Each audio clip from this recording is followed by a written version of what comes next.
of how you can apply some ingenuity to those temp systems, and we're seeing some of those utilities there around an existing structure and coordinating with shoring with the structural engineer, the various design entities, and the client as well, how we would place the work, keep things operational, keep our workers safe, and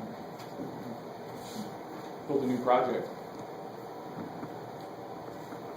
With the virtual building mock-up process, gentlemen from Hunt were describing this. I just go into a little more detail here in our little deeper dive.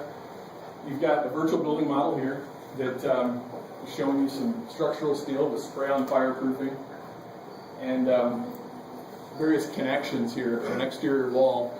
And the condition that we're looking to test here goes through a progression of virtual building mock-up, a review process, and maybe tweaking the model, the plan for placing the work. That could take some iterations there just to revise on the model.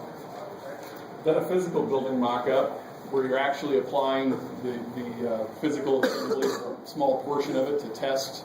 In this case, this was adherence and the thickness of spray-on fireproofing insulation. And one thing that the virtual building mock-up process brought about here was tolerance in achieving the spray-on thermal insulation in that cavity between the beam and the exterior wall. There's space for the insulation, so that's not a clash. There's room for the insulation, the proper thickness. The problem is that the spray-on insulation is applied with a spray applicator. You see the hoses there, the applicator's kind of blocked by the worker.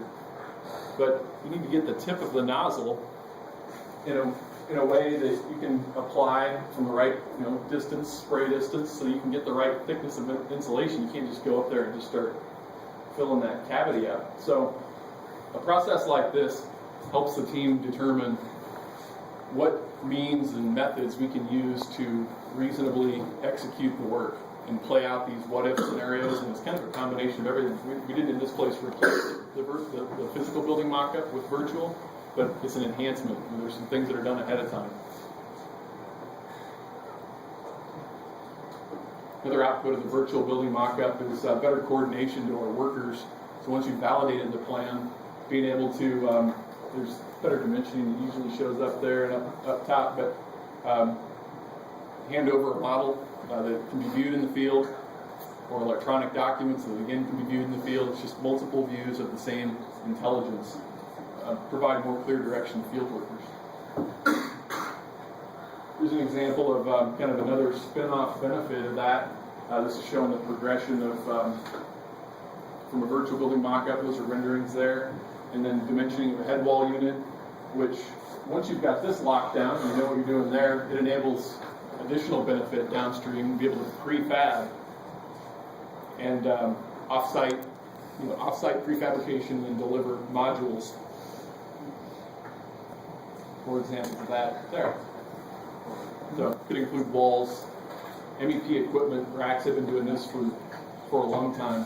But racks now include, we've got another example here of overhead coordination in racks that are 40 feet long, and all your building systems, in particular in buildings that are high congestion of overhead services, could be labs, hospitals. Go a little deeper here. This is a cast-in-place concrete example, and it's showing reinforcing, and the overall geometry is shown. It's kind of ghosted there, semi-transparent. This provides for design and constructability review as far as coverage of concrete around reinforcing members, how we're actually going to place an embed within the formwork system. So this is been very helpful. Is it a virtual building in the middle? The red's going to the green. Yeah, right here. Yeah. You got different. There's tendons going on here with. And that's a great point. You can show in a model, and you need to determine the things that you deal with, or the things that you deal with and correct, or the things that you say that's within field tolerance. It's possible to place this tendon to clear the next, and it will sit next to it. They're flexible, semi-flexible. And there's a little tolerance there. And so the team at that, when they face this snapshot here, make a judgment call. Do you go and correct it in the model and show how you think it might be? And those could be flipped, they could be, still be in tolerance. You've got a decision with the team to figure out what you go and revise in the model.